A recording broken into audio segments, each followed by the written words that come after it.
नमस्कार मंडळी, गावाकडची टेस्ट या यूट्यूब चॅनलवर आणि फेसबुक पेजवर तुम्हा सगळ्यांचं मनापासून स्वागत मंडळी. का नाही, आज आपल्या घरात असणार आहे मस्तपैकी चुलीवरचं आणि चांगलं दुधातलं का नाही आज कारभारीने बनवणार आहे मसाला वांगे. आता हे मंडळी का नाही बनवल्यानंतर लय झकास लागत असतोय, दिसायला भारी दिसत असतंय आणि असं जर मसाला वांगे जर तुम्ही खाल्लाचा तर आयुष्यभर का नाही चव विसरणार नाही बघा. त्यामुळे ही रेसिपी मात्र तुम्ही शेवटपर्यंत बघा विसरू नका आणि व्हिडिओला आपल्या अगोदरच लाईक करा, म्हणजे कसं आम्हाला बी जरा आनंद हो, तेवढंच प्रोत्साहन या कामाला. म्हणून मंडळी का नाही आज आपण बनवणार आहे मस्त दुधातलं मसाला वांग. आणि आता सुरुवात करूयात या रेसिपीला. कसं म्हणतेस कारभार? होय चालते की. चालतंय काय? होय. समृद्धी हे समृद्धी तर मंडळी समृद्धीने तर छान स्माइल दिलेला आहे आणि आजच्या या व्हिडिओला चांगला कौल मिळालेला आहे. चला आता करूयात सुरुवात आजच्या या रेसिपीला. या व्हिडिओचे 1000 लाईक्स लवकरात लवकर पूर्ण व्हायला पाहिजेत, त्यामुळे लाईक करा आणि व्हिडिओला बघूयात. आता सुरुवात करूयात. तर आज आपण आहे ना मस्त आहे ना दूध वगैरे वापरून आहे ना मस्त आपण मसाला वांग बनवणार आहोत. तर ते मसाला वांग बनवण्यासाठी काय काय साहित्य लागतं ते आपण आता पाहूयात. आता आपण इकडे पाण्यामध्ये आहे ना हे वांगी बघा असं 4 भाग करून आहे ना मस्त असं चिरून आहे ना पाण्यामध्ये घातलेले आहे. पाण्यामध्ये घातल्यामुळे ना जरा सुद्धा काळं पडत नाही वांगी, त्यासाठी आपल्याला चिरून पाण्यातच घालायचं आहे. मस्त असं कळूजार वांगी आहे आणि इकडे दूध घेतलेले आहे आणि आपलं घरचं इथं काळा मसाला घेतलेला आहे. आज आपण मस्त आहे ना काळा मसाला वापरून आहे ना हे मसाला वांग बनवणार आहोत. आणि इकडे बघा शेंगदाणे ना भाजून मी इकडे कलबत्यात बारीक कूट करून घेतलेले आहे. देशी हळद पावडर, जिरे मोहरी घेतलेले आहे, कढीपत्ता आणि लसूण बारीक करून घेतलेले आहे आणि एक टोमॅटो ना बारीक चिरून घेतलेले आहे आणि आपल्याला तेल पण लागणार आहे. हे बघा आता आपण इकडे दुसरं एक ताट घेतलेले आहे, त्यामध्ये आपण आहे ना इकडे शेंगदाण्याचं कूट घेऊया. थांबतेच आणि ह्यामध्येच आपण घालणार आहोत देशी हळद पावडर. हे कोणाला लागलं तर आहे ना आपल्या व्हॉट्सअप नंबरवर तुम्ही ऑर्डर करू शकताय, तुम्हाला पण आहे ना घरपोचच मिळेल. आणि त्याबरोबरच ना इकडे आपण काळा मसाला घेतलेला आहे, अस्सल गावरान चवीचे पारंपरिक पद्धतीने बनवलेले हे डंकामध्ये कुटलेले आपलं हे घरगुती मसाला आहे काळा मसाला. मस्त झणझणीतपणा पण आहे आणि कलर सुद्धा चांगला आहे आणि खायला तर मस्तच लागतो. आता आपण सगळं एकजीव करून घेऊया. आता आपण हे सगळं एकजीव करून घेतलेलं आहे मसाला वगैरे. आणि तुम्हाला मगाशी साहित्य सांगताना मीठ सांगितलं नव्हतं, पण इथं आपल्याला चवीपुरतं मीठ घालायचं आहे आणि नंतर आपल्याला रसामध्ये घालायचं आहे मीठ, त्यामुळे इथं थोडंसं मीठ वापरलेलं आहे. आपल्याला सगळं एकजीव करून घ्यायचं आहे आणि ह्यामध्ये आपण थोडंसं पाणी सोडूया, म्हणजे आपल्याला मसाला ना ओलसर करून घ्यायचा आहे, म्हणजे वांगीमध्ये ना चांगलासा मसाला बसतो. अजून थोडंसं पाणी घालते.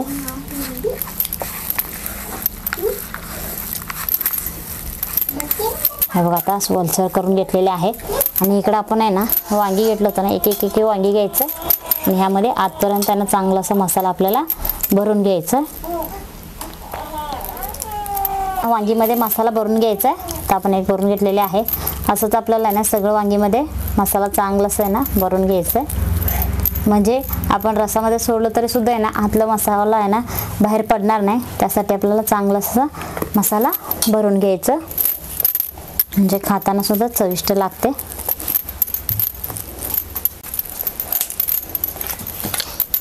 हे बघा ह्या पद्धतीने असं दाबून दाबून आपल्याला मसाला भरायचा आहे. आता सगळं आहे ना आपण वांगीमध्ये मसाला भरून घेतलेले आहे. आता थोडंसं मसाला शिल्लक राहिलेले आहे, आता आपण ते नंतर फोडणी देताना ते वापरणारच आहे. तर आता आपण चूल पेटवून घेऊया. तर चूल पेटलेले आहे, आता आपण चुलीवरती एक भांडं ठेवूया आणि थोडंसं आपण आहे ना भांडं गरम करून घेऊया.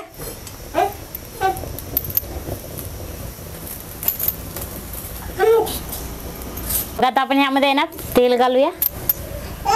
1-2 चमचा तेल घालते आणि चांगलंसं आपण आहे ना गरम करून घेऊया. हे बघा आता तेल गरम झालेले आहे. आता आपण एक अर्धा चमचावर आपण मोहरी घालूया. बघा आता मस्त तडतडलेले आहे. अर्धा चमचावर जिरं घालते, चांगलंसं फुललेलं आहे जिरं सुद्धा. आता आपण ह्यामध्ये घालूया लसूण,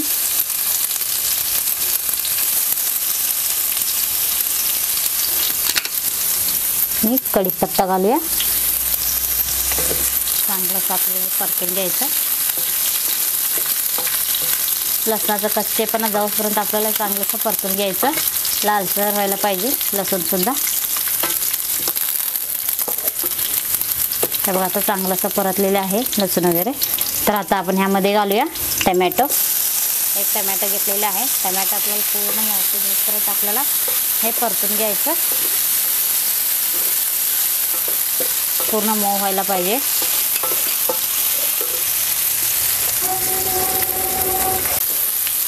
आता टमॅटो सुद्धा पूर्ण असं मऊ झालेले आहे.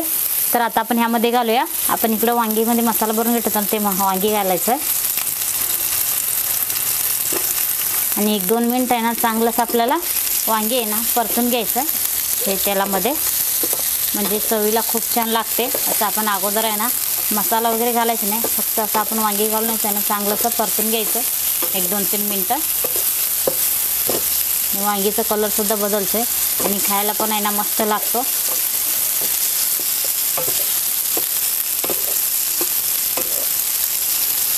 थोडंसं वांग्याचा कलर बदलूसपर्यंत आपल्याला हे परतून घ्यायचं आहे.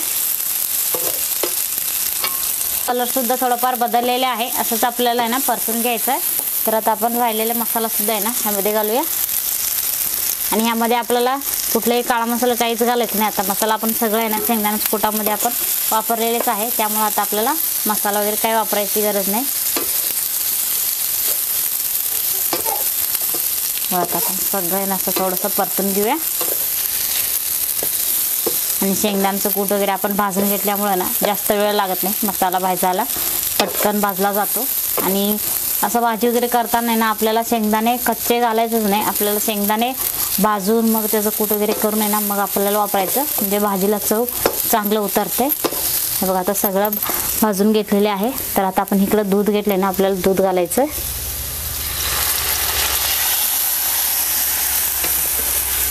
1 वाटीभर आपल्याला दूध घालायचं आणि हे जास्त आपण पातळ करणार नाही, त्यासाठी आपण 1 वाटीभरच आपण ह्यामध्ये दूध वापरलेले आहे. आणि तुम्हाला रस्सा बनवायचा असेल तर तुम्ही अजून थोडंसं वापरू शकता, पण आहे ना हे सुकी भाजी चांगलं लागते आणि टिकायला पण आहे ना 1-2 दिवस तर या भाजीला काय होत नाही.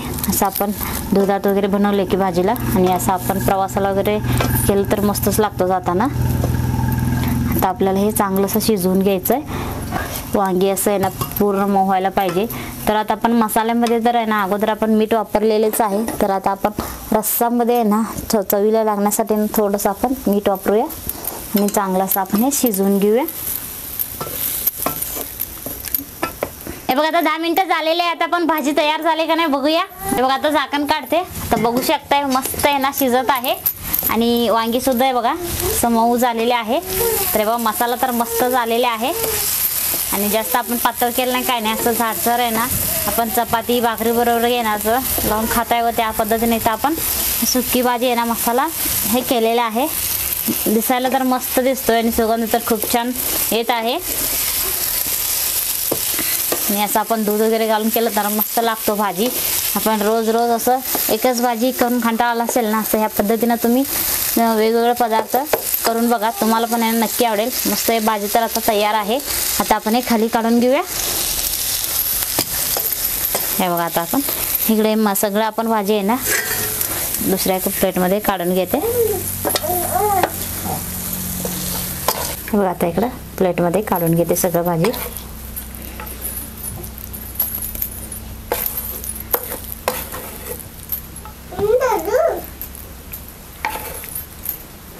मसाल्याचा तर मस्त सुगंध येत आहे.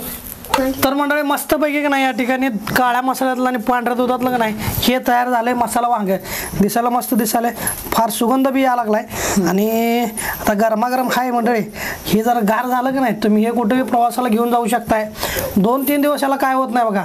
पहिलं का नाही आम्ही शाळेत असताना सहलीला जात होतो तेव्हा आमची आई असलं बनवून द्यायची बघा. आता कारभारीनं आल्या खरं असलं बनवून देत्या, खरं सहलीला काय पाठवत नाही म्हणत्या, मी बी येणार म्हणत्या. त्यामुळं मंडळी कुठं जायचंच होईना झालं.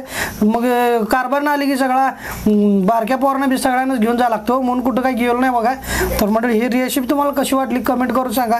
व्हिडिओला लाईक करा, भरपूर शेअर करा आणि असं एखादा पदार्थ तुम्ही बी बनवा खावा. आणि आता उन्हाळ्याच्या सुट्ट्या लागतात, जिथं सुरक्षित पर्यटन स्थळ आहेत का नाही तिकडं नक्की प्रवासाला जावा आणि असा पदार्थ बनवून घेऊन जावा. म्हणजे कसं तिकडचं पदार्थ तुम्हाला जर नाही आवडलं तर आपलं घरचं काढून बुत्ती काढायचं आणि खायचं मस्त तिकडच्या निसर्गातला आनंद घ्यायचं. असं सगळं मंडळी कार्यक्रम करायचं. असू द्या मंडळी, पदार्थ कसा वाटला कमेंट करा आणि भेटूयात पुढच्या व्हिडिओमध्ये अशाच नवनवीन गावाकडच्या गावरान चटपटीत रेसिपीचं. तोपर्यंत पाहत राहा आपलं गावाकडे टेस्ट हे यूट्यूब चॅनल. धन्यवाद.